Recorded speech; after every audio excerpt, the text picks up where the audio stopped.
Good morning बच्चों।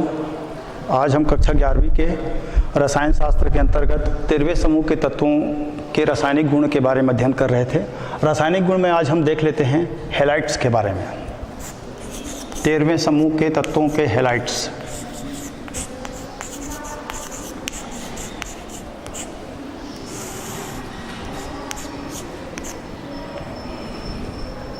तेरहवें समूह में जो थेलियम है, थेलियम ट्राई आयोडाइड को छोड़कर, TlI3 को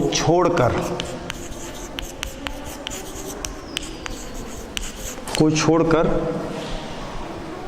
समूह के सभी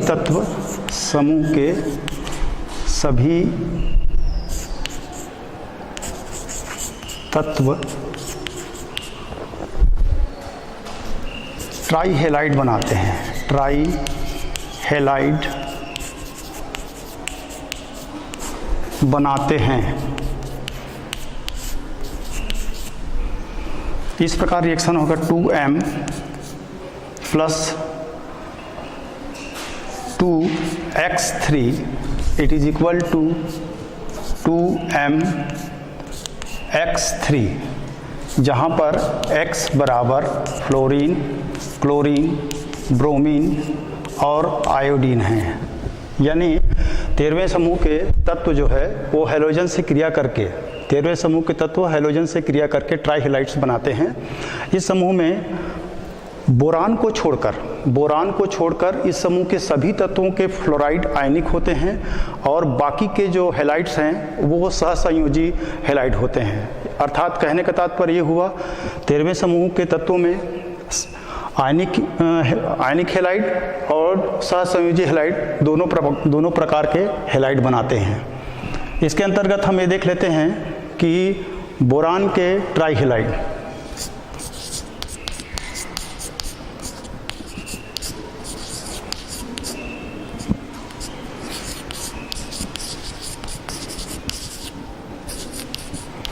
हैलाइड की संरचना एवं आम्लीयता।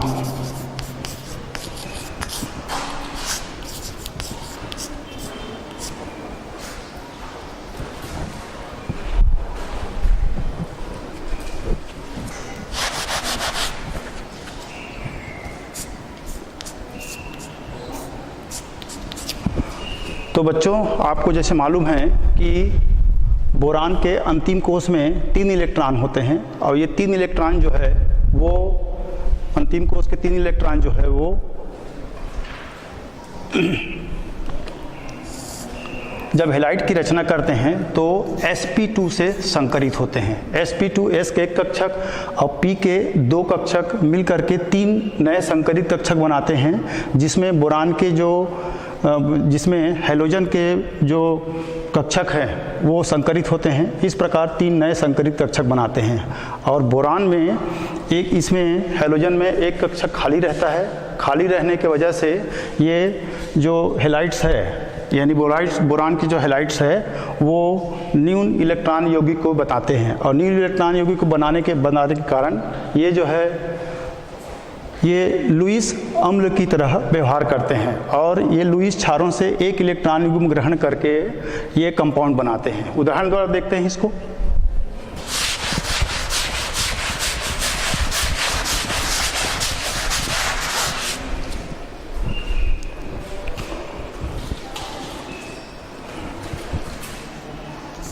बोरान,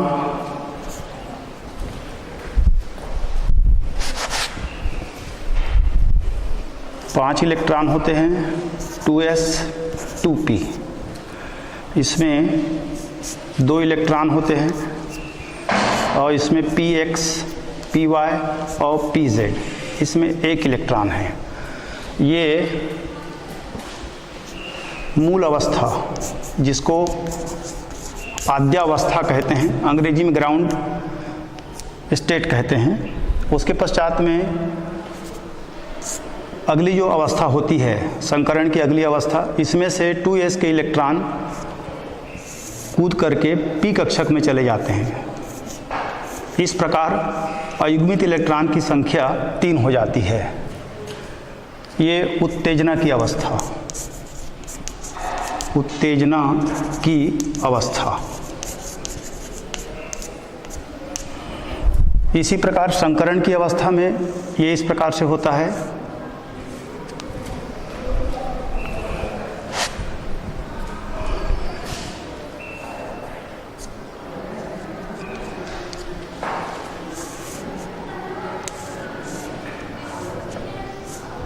Px, Py, Pz, जिसमें P कक्षक में 2 अयुग्मित इलेक्ट्रॉन हैं और हैलोजन के P कक्षक से 1 इलेक्ट्रॉन के साथ में संकरित होकर के डॉट डॉट लगा हुआ ये संकरित इलेक्ट्रॉन है।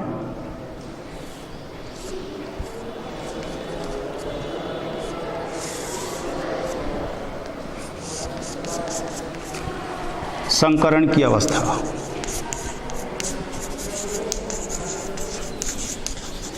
संकरण की अवस्था, तो इस प्रकार की ये इसमें संकरण के जो अवस्था होती है उसमें बोरान के उदाहरण के अनुसार ले लेते हैं। तो बोरान में जो इलेक्ट्रॉन होते हैं अंतिम कोष में 3 इलेक्ट्रॉन, ये 3 इलेक्ट्रॉन की ये मूल अवस्था होती है। उसके पश्चात में एक्साइटमेंट अवस्था में 2s के 1 इलेक्ट्रॉन कूद करके P कक्षक में चले जाते हैं। इस प्रकार अयुग्मित इलेक्ट्रॉन की संख्या 3 हो जाती है और हैलोजन से 1-1 इलेक्ट्रॉन से संकरित करके ये बनाते हैं कुल 6 इलेक्ट्रॉन। इस प्रकार इसमें यानी उदाहरण के तौर पे देखा जाए तो इसमें कुल इलेक्ट्रॉन की संख्या इसमें 6 हो जाती है, अर्थात दूसरे परमाणु से 2 इलेक्ट्रॉन युग्म ग्रहण करने की क्षमता इसमें पाई जाती है। इसको कक्षक के उदाहरण से समझते हैं।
ये बोरान के कक्षक हो गए।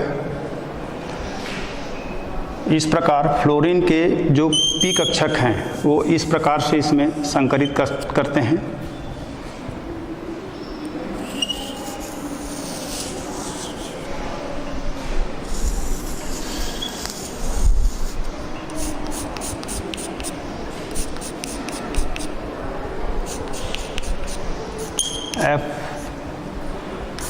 F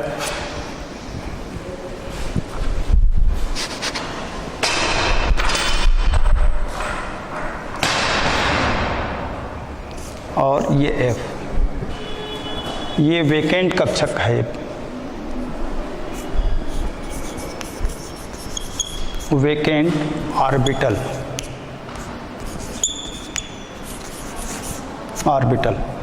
यदि इस रूप में और देखना चाहें तो हम ऐसे भी देख सकते हैं।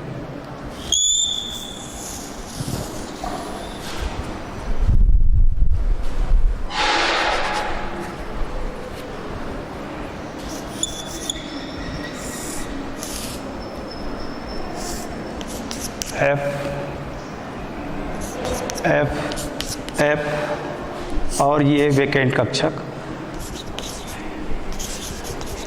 वेकेंट ऑर्बिटल्स, ये इस प्रकार से।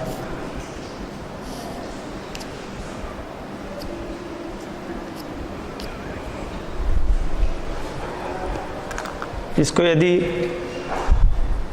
दूसरे रूप में ले लेते हैं तो ये मान ले जाए बोरान ट्राइफ्लोराइड है, ये बोरान ट्राइफ्लोराइड, ये F 2 इलेक्ट्रॉन, F 2 इलेक्ट्रॉन और F 2 electron plus NH3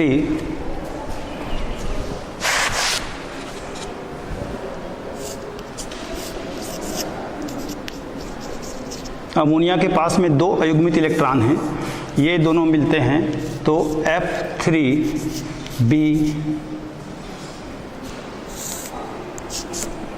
ammonia के पास 2 अयुग्मित इलेक्ट्रॉन हैं, ये उनको ग्रहण करके कंपाउंड बनाते हैं यौगिक। ये लुईस अम्ल और ये लुईस क्षार। जैसे कि मैंने बताया बच्चों, बोरान के पास में 3 अयुग्मित इलेक्ट्रॉन हैं। ये हैलोजन के जो पी कक्षक के इलेक्ट्रॉन है उससे संकरित होकर के sp2 संकरित कक्षक बनाते हैं और इसका आकार जो होता है वो समतली त्रिकोणीय होता है और इसके कारण से इसका आकार इस प्रकार त्रिकोणीय समतली होता है जिसमें एक वैकेंट कक्षक होता है। इसको यदि चित्रों के माध्यम से देखें, ये कक्षक के माध्यम से हो गया।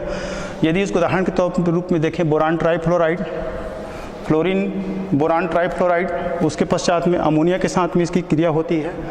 अमोनिया के पास में एक अयुग्मित इलेक्ट्रॉन है जिसको वो दान करता है, इसलिए इसको इलेक्ट्रॉन दाता कहते हैं। इसको इलेक्ट्रॉन दाता कहते हैं, इसको इलेक्ट्रॉन ग्राही कहते हैं, इलेक्ट्रॉन ग्राही। तो इसमें बोरान जो है वो 2 इलेक्ट्रॉन युग्म को ग्रहण करके, क्योंकि बोरान के पास में 6 इलेक्ट्रॉन युग्म हैं, 2, 2, 4, 2, 6, तो अष्टक को पूरा करने के लिए अमोनिया के पास जो 2 अयुग्मित इलेक्ट्रॉन है उसको ग्रहण करता है, ये उसको दान कर देता है और इस प्रकार से ये कंपाउंड बनाता है। इस प्रकार बोरान जो यौगिक बनता है वो इलेक्ट्रॉन न्यून यौगिक कहलाता है और वो 2 इलेक्ट्रॉन युग्म को ग्रहण करने की क्षमता रखता है। इसलिए बोरान ट्राइफ्लोराइड लुईस अम्ल की तरह व्यवहार करता है, दूसरे परमाणु से इलेक्ट्रॉन को ग्रहण करता है और अपने अष्टक को पूरा करता है। इसके बाद में इसके आम्लता के क्रम को देख लेते हैं। बोरान के हैलाइड के आम्लता का क्रम,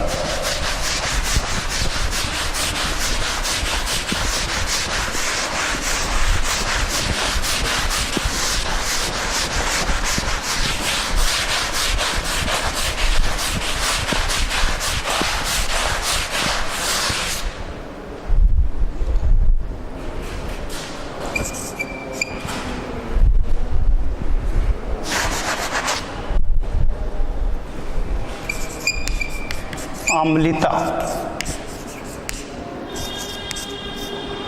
बोरान के ट्राइफ्लोराइड जो होते हैं उनमें सबसे अधिक आम्लीय होता है बोरान ट्राइब्रोमाइड, उसके बाद में बोरान ट्राइक्लोराइड, उसके बाद में अंत में होता है बोरान ट्राइफ्लोराइड। यानी इसको क्रम देखें तो इसका जो क्रम रहेगा इस प्रकार होगा, BR3 सबसे अधिक आम्लीय और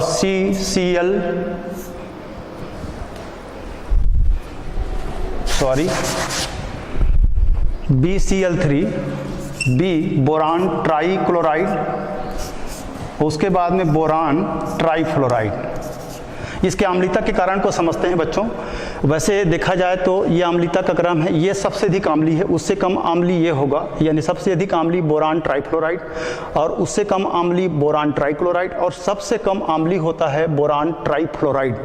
होना ये चाहिए कि बोरान ट्राइफ्लोराइड जो है सबसे अधिक आम्लीय होना चाहिए, लेकिन नहीं होता, इसमें क्रम उल्टा है। ऐसा क्यों है ये? इसके सबसे कम आम्लीय होने का क्या कारण है, वो कारण को भी जान लेते हैं। क्योंकि देखिए, बोरान के कम आम्लीय होने का कारण ये होता है कि जब ये इलेक्ट्रॉन क्रिया करते हैं, इनके साथ में जब क्रिया होती है तो आम्लता का कम होने का कारण ये है न्यून इलेक्ट्रॉन युग्म के कारण। एक्चुअल में होता क्या है, हैलोजन यानी फ्लोराइड के पास के पूरित कक्ष के इलेक्ट्रॉन, फ्लोराइड के पूरित कक्ष के इलेक्ट्रॉन हम क्या पढ़ रहे हैं, हम पढ़ रहे हैं बोरान ट्राइफ्लोराइड के कम अम्लीय होने के कारण, जबकि बोरान की फ्लोरीन की ऋण विद्युतता का मान अधिक होता है तो ये अधिक अम्लीय होना चाहिए, लेकिन वास्तव में ये अधिक अम्लीय नहीं है। क्यों नहीं है, तो ये देखते हैं जब बोरान का फ्लोरीन के साथ में क्रिया होती है तो फ्लोरीन के पी कक्षक के युग्मित इलेक्ट्रॉन, पी कक्षक के या पूरित कक्षक के युग्मित इलेक्ट्रॉन बी के खाली कक्षक में चले जाते हैं। बी के खाली कक्षक में चले जाने के कारण ये इसके आम्लीयता का गुण कम हो जाता है और इस प्रकार जो बंध बनता है वो कहलाता है पश्च बंध। पश्च बंध यानी फ्लोराइड के पूरित कक्ष के इलेक्ट्रॉन जो है वापस बोरान के खाली कक्षक में चले जाते हैं, इसके कारण इसकी अम्लीयता कम हो जाती है, इसलिए बोरान जो है न्यून इलेक्ट्रॉन युग्म कहलाता है। और इस प्रकार ये न्यून इलेक्ट्रॉन युग्म होने के कारण ये लुईस अम्ल की तरह व्यवहार करता है, इलेक्ट्रॉन को ग्रहण करने की क्षमता रखता है, इसलिए इसकी अम्लीयता घट जाती है। बाकी जो अन्य इनके जो ट्राइब्रोमाइड है, ट्राइक्लोराइड है, बोरान के जो अन्य हेलाइड होते हैं वो अन्य हेलाइड में इस प्रकार के गुण नहीं पाए जाते, या अर्थात कहने का मतलब इस प्रकार के बंध इसमें पश्च बंध नहीं पाया जाता। क्यों नहीं पाया जाता, क्योंकि इसमें जो ब्रोमीन और क्लोरीन के जो कक्षक हैं उनके कक्षकों का ऊर्जा और बोरान के कक्षकों के ऊर्जा का अंतर बहुत अधिक है, तो दोनों के कक्षकों में अंतर अधिक होने की वजह से इलेक्ट्रॉनों का स्थानांतरण नहीं हो पाता, इसलिए ये अधिक अम्लीय हैं और ये कम अम्लीय हैं। इसके बाद हम आते हैं विकर्ण संबंध। विकर्ण संबंध में हम सबसे पहले आ जाते हैं बोरान और सिलिकॉन में विकर्ण संबंध।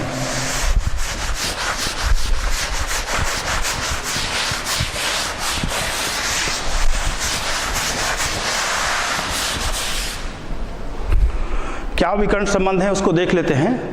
सबसे पहले हम ये देखते हैं कि विकर्ण संबंध होता क्या है। ये तो 13वें समूह के तत्व और 14वें समूह के तत्वों के गुणों में समानता पाई जाती है, अर्थात बोरान और सिलिकॉन के गुणों में समानता पाई जाती है, इसी को विकर्ण संबंध कहते हैं। सिलिकॉन, बोरान और सिलिकॉन के विकर्ण संबंध।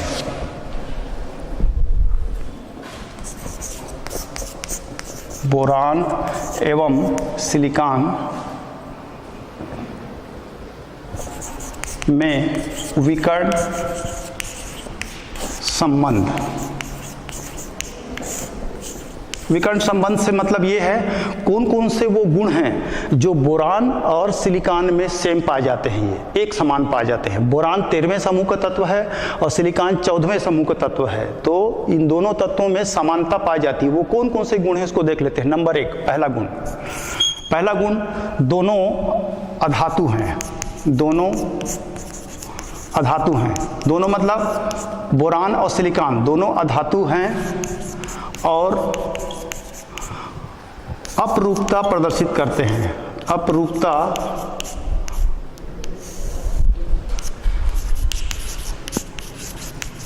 प्रदर्शित करते हैं। दूसरा, दोनों के गलनांक उच्च हैं।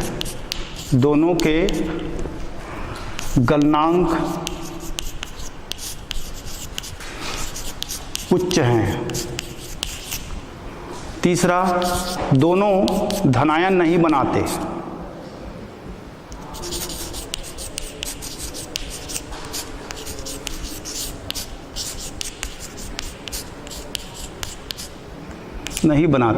चौथा,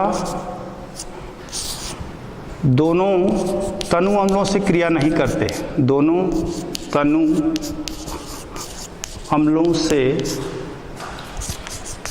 क्रिया नहीं करते।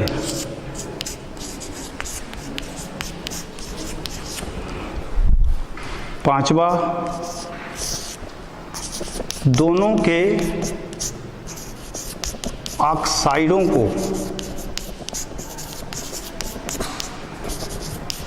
मैग्नीशियम द्वारा अपचयन करके प्राप्त करते हैं। अपचयन करके प्राप्त करते हैं। उसके बाद में छठवां, दोनों के हाइड्राइड्स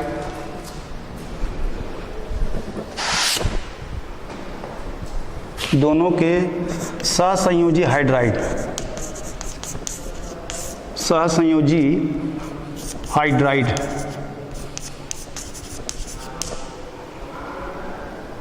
बनाते हैं जो गुणों में समान होते हैं, जो गुणों में समान गुण वाले होते हैं, जो गुणों में समान होते हैं।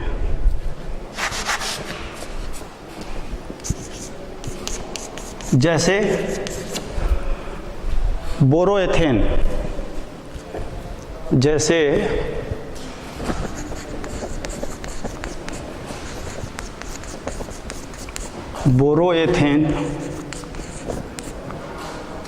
B2H6 और बोरोब्यूटेन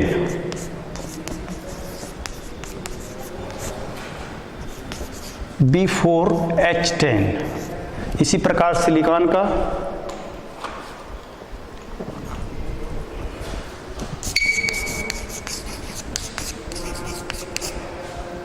सिलिकोएथेन Si2H6 और सिलिकोब्यूटेन Si4H10। ये दोनों के हाइड्राइड हैं जो समान होते हैं। तो बच्चों इसको उतार लीजिए अपने कॉपी में।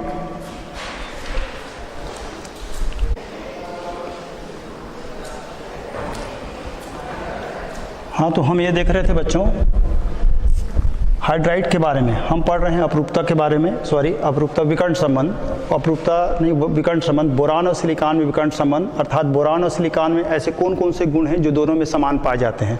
तो 6 गुण हम देख चुके हैं। उनमें से दोनों के सहसंयोजी हाइड्राइड बनाते हैं जो उनके गुणों में समान होते हैं। जैसे बोरोएथेन B2H6, बोरोब्यूटेन B4H10, उसी प्रकार सिलिका के सिलिकोएथेन Si2H6 और सिलिकोब्यूटेन Si4H10। ये उनके हाइड्राइड हैं बोरान और सिलिकॉन के। इसके बाद में हम आते हैं इनके ऑक्साइड के बारे में। इनके ऑक्साइड जो होते हैं, यानी बोरान के ऑक्साइड और सिलिकॉन के ऑक्साइड क्षारों से क्रिया करके क्रमशः बोरेट और सिलिकेट बनाते हैं। इसको भी देख लेते हैं समीकरण के द्वारा।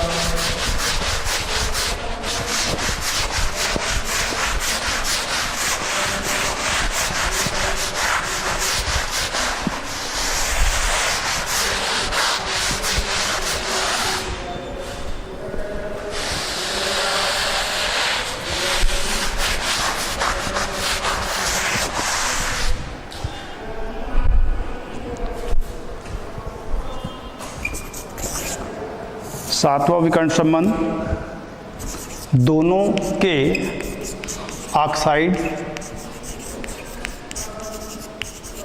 क्षारों से क्रिया करके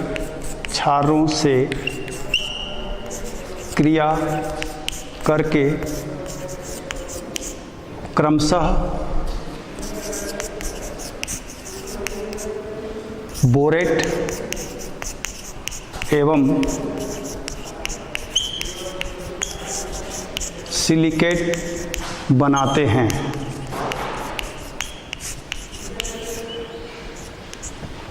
बच्चों इसके बारे में अक्सर परीक्षा में पूछा जाता है, बोरान और सिलिकॉन के विकर्ण संबंध में वो कौन कौन से संबंध हैं जो गुणों में समान होते हैं, उसको हमेशा पूछा जाता है। तो समीकरण के रूप में देखते हैं, दोनों के ऑक्साइड क्षारों से क्रिया करके क्रमशः बोरान बोरेट बनाता है और सिलिकॉन जो है वो सिलिकेट बनाता है। समीकरण के रूप में इसको देख लेते हैं, दोनों के ऑक्साइडों का क्षारों के साथ में क्रिया।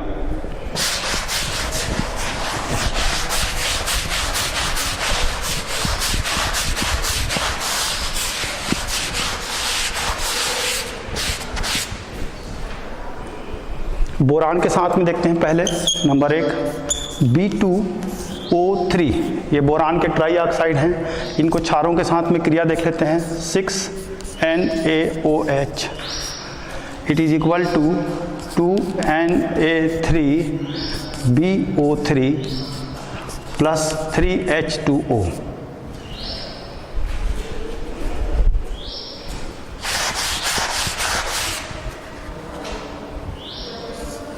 ये इस प्रकार से, ये सोडियम बोरेट कहलाता है। ये है सोडियम बोरेट। इसी प्रकार सिलिकॉन के साथ देख लेते हैं, SiO2, ये सिलिकॉन के ऑक्साइड है। इनका क्षार यानी सोडियम हाइड्रोक्साइड साथ में 2NaOH, it is equal to Na2SiO3 plus H2O। ये है सोडियम सिलिकेट। ये सोडियम सिलिकेट है, सोडियम सिलिकेट। ये यानी कुल मिलाकर कहने का मतलब ये है दोनों के ऑक्साइड क्षारों से क्रिया करते हैं। क्षारों से क्रिया करके ये है बोरान ट्राईऑक्साइड। क्षार में हमने सोडियम हाइड्रोक्साइड को लिया है, ये क्रिया करके सोडियम बोरेट बनाते हैं। इसी प्रकार सिलिकॉन के ऑक्साइड SiO2 ये क्षार के साथ में क्रिया करके बनाते हैं। ये क्षार में हमने सोडियम हाइड्रोक्साइड के रूप में लिया है NaOH, it is equal to Na2SiO3, ये सोडियम सिलिकेट है प्लस H2O। ये समीकरण के द्वारा हम बना लिए। उसके बाद में 8वां है, दोनों हैलोजन से क्रिया करके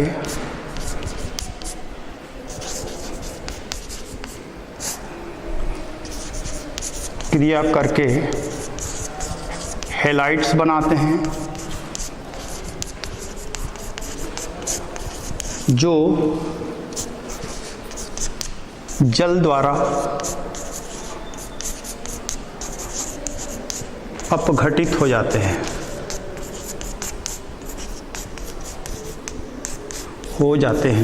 ये है आपके विकर्ण संबंध। 13वें समूह के तत्वों और 14वें समूह के तत्वों में बोरान और सिलिकॉन के विकर्ण संबंध, अर्थात वो गुण हैं जो बोरान और सिलिकॉन में समान रूप से पाए जाते हैं। तो ये 8 वो गुण हैं। इसके बाद हम चलते हैं बोरान, क्योंकि 13वें समूह को बोरान परिवार के नाम से जानते हैं। बोरान के बारे में हम अब इसके गुणों के सामूहिक रूप से हमने अध्ययन किया है। अब व्यक्तिगत बोरान के बारे में अध्ययन करते हैं, बोरान के विषय में जानते हैं। आइए बोरान के बारे में जानते हैं।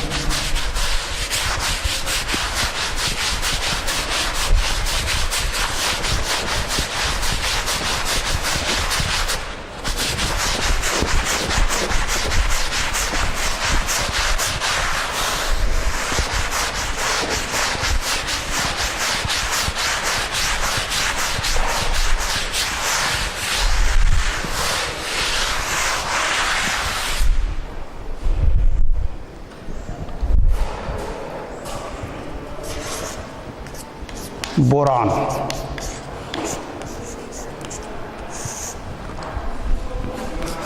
संकेत B, परमाणु क्रमांक 5, परमाणु भार 10.81 और बोरान का इलेक्ट्रॉनिक विन्यास 2,3। ये इसका जानकारी है बोरान के संबंध में। जैसे बच्चों मालूम है कि 13वें समूह जो है उसके अंतर्गत, 13वें समूह के अंतर्गत जो कि P ब्लॉक में आता है। P ब्लॉक में इसको इसलिए रखा गया है क्योंकि इस समूह के तत्व P ब्लॉक में इलेक्ट्रॉन भरते हैं, इसलिए इसको P ब्लॉक में रखा गया है। अब चूंकि 13वें समूह को बोरान परिवार के भी नाम से जाना जाता है। क्यों बोरान परिवार कहते हैं? इसके कुछ विशिष्ट गुण हैं, जो इस वर्ग के अन्य तत्वों में इसके गुण नहीं पाए जाते जो बोरान में पाए जाते हैं। नंबर 1, पहला में इनका आकार छोटा होता है। दूसरा, इसका उच्च आयनन विभव होता है। तीसरा, इसकी कम विद्युत ऋणात्मकता होती है। ये 3 वो कारण हैं जो इस वर्ग के अन्य तत्वों में नहीं पाए जाते। अर्थात इस वर्ग में कौन कौन तत्व पाए जाते हैं आपको मालूम है। बोरान है, सिलिकॉन है, जर्मेनियम है, इंडियम है, थेलियम है, ये तत्व पाए जाते हैं। ये वो 3 गुण जो बोरान में पाए जाते हैं वो 13वें समूह के अन्य तत्वों में नहीं पाए जाते। एक बार फिर रिपीट कर देते हैं। परमाणु का आकार छोटा होना, दूसरा इसका उच्च आयनन विभव, आयनन ऊर्जा का मान अधिक होता है। तीसरा, कम विद्युत ऋणात्मकता, इसकी विद्युत ऋणात्मकता कम पाई जाती है। तो ये 3 वो कारण हैं जो बोरान में पाया जाता है, और ये 13वें समूह का प्रथम सदस्य होने के कारण इसको 13वें समूह को बोरान फैमिली के नाम से, बोरान परिवार के नाम से भी जाना जाता है। ये कहाँ कहाँ किस रूप में पाए जाते हैं उसको भी देख लेते हैं। प्राप्ति स्थान,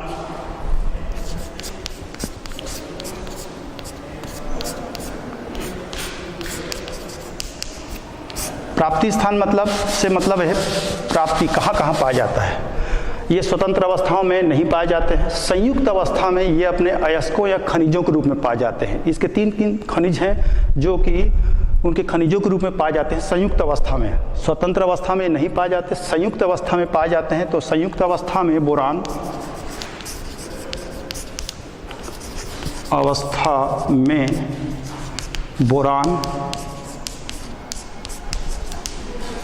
निम्न रूपों में पाया जाता है। रूपों में पाया जाता है। पहला, बोरेक्स। बच्चों इसको अयस्कों के रूप में जानते हैं, इसका सूत्र और नाम दोनों पूछते हैं। बोरेक्स, तो इसको याद करना पड़ेगा आपको। बोरेक्स, इसको सुहागा भी कहते हैं।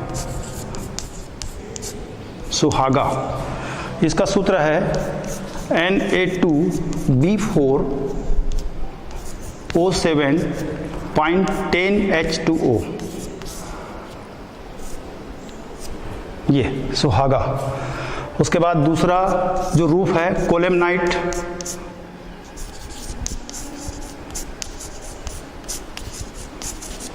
कोलेमनाइट ये किस रूप में पाया जाता है उसको देख लेते हैं। कोलेमनाइट जो है वो Ca2B6O11.5H2O, ये इस रूप में पाया जाता है। उसके बाद जो तीसरा है बोरोकैल्साइट, सूत्र देख लीजिए, यानी ये भी बोरान का ही एक रूप है, लेकिन इसमें कैल्शियम पाया जाता है। बोरान में कैल्शियम पाया जाता है, Ca2B6O11.5H2O। इसके बाद में जो बोरोकैल्साइट है, बोरोकैल्साइट, ये इसका सूत्र देख लेते हैं किस रूप में पाया जाता है। ये Ca2B4O7.4H2O, ये है बोरोकैल्साइट। तीसरा बोरोकैल्साइट, ये 3 वो जो रूप हैं जो बोरान संयुक्त रूप में पाए जाते हैं। बोरेक्स, सूत्र याद कर लीजिए, Na2B4O7.10H2O, इसको सोडियम टेट्राबोरेट भी कहते हैं। सुहागा कहते हैं, इसका रासायनिक नाम है सोडियम टेट्राबोरेट। इसी प्रकार कोलेमनाइट Ca2B6O11.5H2O, इसको भी देख लेते हैं, ये इसका सूत्र है। यानी बोरान के इस रूप में कैल्शियम पाया जाता है, बोरान पाया जाता है, ऑक्सीजन पाया जाता है। उसी प्रकार बोरोकैल्साइट Ca2B4O7.4H2O, तो ये वो तत्व हैं जो बोरान इस रूप में पाए जाते हैं। अब हम आगे के अध्याय में इसके बाद जो बोरान किससे प्राप्त करते हैं, कैसे प्राप्त करते हैं, उसके बारे में जाना जाएगा। अब इसको उतार लीजिए बच्चों आप लोग। अब उतारने के पश्चात में हम जो अगले अध्याय में पढ़ने वाले हैं वो बोरान को प्राप्त करना, किस रूप में प्राप्त करते हैं उसको देखा जाएगा रासायनिक समीकरण के रूप में। धन्यवाद।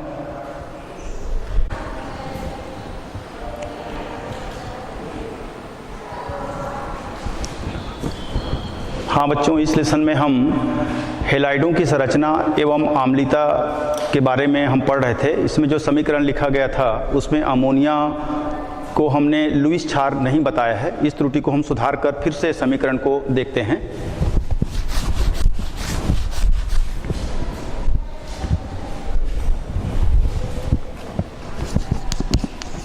बोरान के हैलाइड्स की संरचना एवं आम्लता, ये गुण हम पढ़ रहे थे। इसमें अमोनिया को लुईस क्षार नहीं बताया गया है। अब हम संपूर्ण समीकरण को एक बार पुनः देख लेते हैं।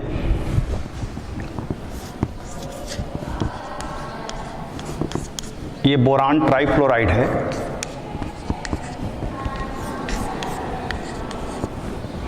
प्लस अमोनिया,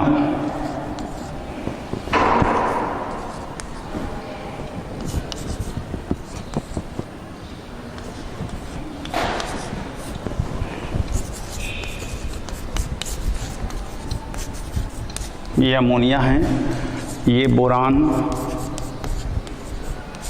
ट्राई फ्लोराइड,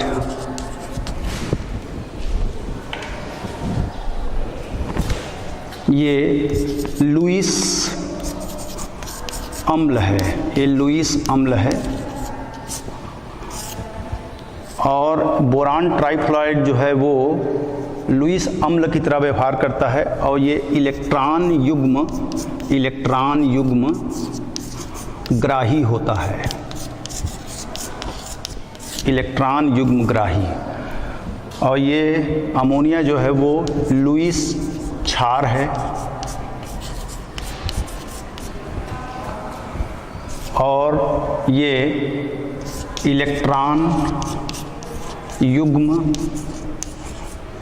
दाता है, इलेक्ट्रॉन युग्म डोनेट करते हैं, दाता है ये दोनों पदार्थ क्रिया करते हैं। तो क्रिया करने के पश्चात में इट इज़ इक्वल टू, ये इस प्रकार बनता है BF बोरान ट्राइफ्लोराइड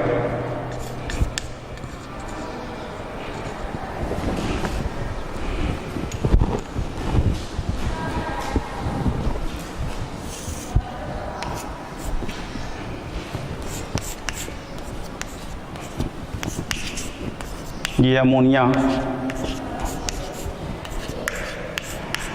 ये लुईस क्षार है। नाइट्रोजन परमाणु पर उपस्थित जो इलेक्ट्रॉन युग्म हैं इसको ये बोरान ट्राइफ्लोराइड को दान करता है और बोरान ट्राइफ्लोराइड इस इलेक्ट्रॉन युग्म को ग्रहण करता है और तो ये कंपाउंड बनता है, ये कंपाउंड बना है, एक यौगिक बना है। और इसको हम इस प्रकार भी लिख सकते हैं, या F3B NH3 ये इलेक्ट्रॉन को त्यागेगा और बोरान ट्राइफ्लोराइड ग्रहण करेगा। इन दोनों के बीच में जो बंध पाया जाता है इस बंध को कहते हैं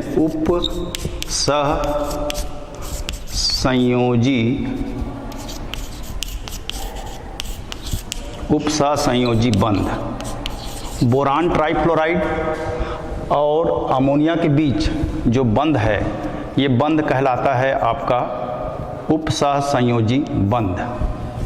तो इसको बच्चों सुधार लेना है आपको।